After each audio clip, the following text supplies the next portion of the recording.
இன்றைக்கி நம்ம என்ன பார்க்க போகிறோம்னா வாட்டர்மெலன் ஐஸ்கிரீம் எப்படி செய்யுது அப்படிங்கிறது தான் பார்க்க போகிறோம். சம்மர் வந்தாலே நமக்கு ஞாபகம் வர்றது ஐஸ்கிரீம் தான் அப்படின்ட்டு. இப்போ நம்ம எப்படி செய்யலாம் அப்படின்ட்டு நம்ம பார்க்கலாம். வாட்டர்மெலனை சின்ன சின்னதாக அந்த மாதிரி நீங்கள் கட் பண்ணிக்கோங்க. அதில் இருக்கிற சீடை வந்து இந்த மாதிரிலாம் எடுத்துகிட்டு நீங்கள் வந்து மிக்ஸி ஜாரில் அதை போட்டு அது கூட வந்து சுகர் வந்து ஒரு 3 ஸ்பூன் இல்லைன்னா 4 ஸ்பூன் போட்டு அதை வந்து மிக்சியில் வந்து நல்லா வந்து அரைச்சிக்கோங்க. பாருங்கள், நல்லா ஜூஸாக வந்திருக்கு, சூப்பராக வந்திருக்கு.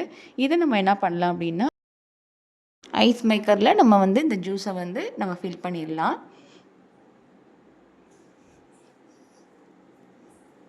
பாருங்கள், எல்லாமே நமக்கு வந்து ரெடி ஆயிடுச்சு. இதை வந்து நம்ம வந்து ஃப்ரிட்ஜில் வச்சிடலாம். ஒரு 8 ஹவர்ஸ் வந்து 9 ஹவர்ஸ் வந்து நீங்கள் வச்சுட்டு அதுக்கப்புறம் நீங்கள் எடுத்து பார்த்தீங்கன்னா சூப்பராக வெயிலுக்கு ஏற்ற மாதிரி ஒரு ஐஸ் வந்து ரெடி ஆயிடுச்சு. வாட்டர்மெலன் ஐஸ்னாவே ரொம்பவே பிடிக்கும் பிள்ளைங்களுக்கு. பிள்ளைங்களும் விரும்பி சாப்பிடுவாங்க. பிடிச்சிருந்தால் லைக் பண்ணுங்கள், ஷேர் பண்ணுங்கள், சப்ஸ்கிரைப் பண்ணுங்கள்.